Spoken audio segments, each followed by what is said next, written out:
Doni Sulistiono. Saya di SMK 5 sebagai Kepala Program Studi Farmasi. Saya tinggalnya di Parilalang. Kerjaan saya sebenarnya apoteker, praktek di apotek di Pangkal Pinang di Jalan Selat. Sini saya akan menjelaskan tentang cara belajar dan pelajaran apa yang akan dipelajari di SMK 5 Pangkal Pinang, khususnya di jurusan farmasi. Nah, masuk ke yang pertama, satu, metode belajar. Sebenarnya metode belajar umumnya itu ada 4, yaitu dengan menghafal, mengingat, menulis, dan mendengar. Jadi ada orang-orang tertentu yang mempunyai metode belajarnya dengan menghafal. Dia tiap kali belajar dia hanya menghafal saja. Kemudian kedua, mengingat dan menghafal. Jadi dari orang yang berbicara, mereka mendengarkan dan menghafal. Ada juga yang bagian menulis. Dia akan lebih mudah mengingat pelajaran itu apabila dia menulis pelajaran itu atau menyalinnya. Kemudian ada yang bagian mendengar dan ada pula yang bagian membaca. Jadi kalian harus temukan dulu apa metode belajar yang paling pas buat kalian. Kalau Bapak, dulu saya gabungkan karena saya lebih banyaknya itu menulis, tapi saya tetap gabungkan antara 4 ini. Tapi ada beberapa orang yang hanya bisa menguasai satu saja, misalnya mendengarkan. Keuntungannya mendengarkan, tidak harus membaca, dia mendengarkan saja, dia akan lebih mudah mengingatnya. Tetapi untuk mendengarkan kan butuh sumbernya. Sumbernya itu kalau kawan kalian tidak bisa atau tidak mau membaginya, maka akan susah sekali untuk belajar.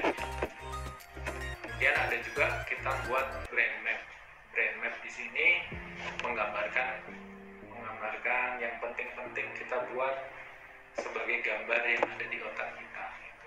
Jadi orang akan lebih mudah untuk mengingat apabila dia dalam bentuk gambar atau visual. Misalnya kita menghafal, menghafal gambar atau menghafal nama obat, kita akan lebih mudahnya apabila kita menghafalnya dengan melihat gambar itu. Gambar itu akan terekam di memori kita. Itu metode-metode belajar yang biasa digunakan di farmasi. Untuk pelajaran produktif di farmasi itu ada banyak. Kalau untuk kelas 10 mungkin dasar-dasarnya saja. Cara belajarnya untuk pelajaran produktif itu banyaknya itu adalah menghafal.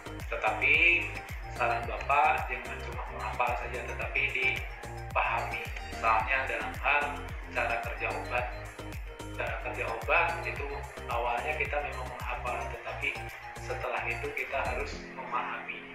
Bagaimana memahaminya? Kita buat brain map tadi atau gambaran cara kerja obat itu.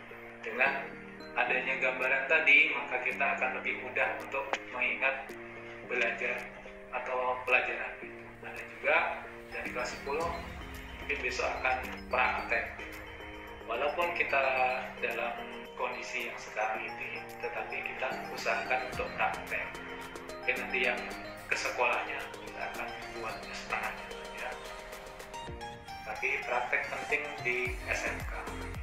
SMK banyakkan prakteknya lebih bagus daripada banyakkan teorinya. Yang diinginkan di SMK adalah skillnya dan pengetahuannya. Karena kalau untuk lulusan farmasi skillnya bagus tetapi pengetahuannya kurang, nanti akan berakibat fatal.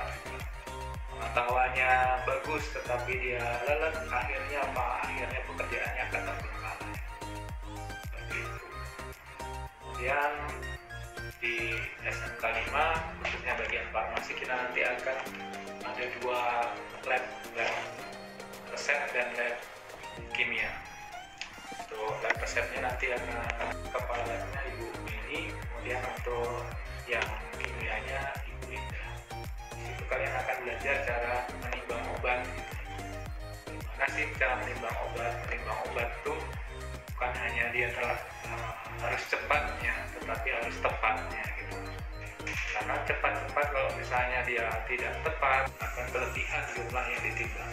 Secara tidak langsung itu akan berakibat dengan khasiat obatnya dan bisa menyebabkan kematian kalau misalnya overdosis.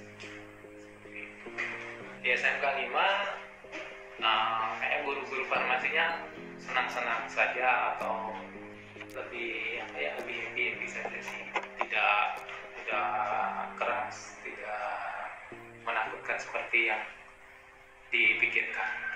Nikmati saja pembelajaran di SMK Negeri 5 Pangkal Pinang. Kalau misalnya anak-anak atau adik-adik nanti mau bertanya, silakan bertanya di ruang terbuka. Itu saja. Terima kasih. Assalamualaikum.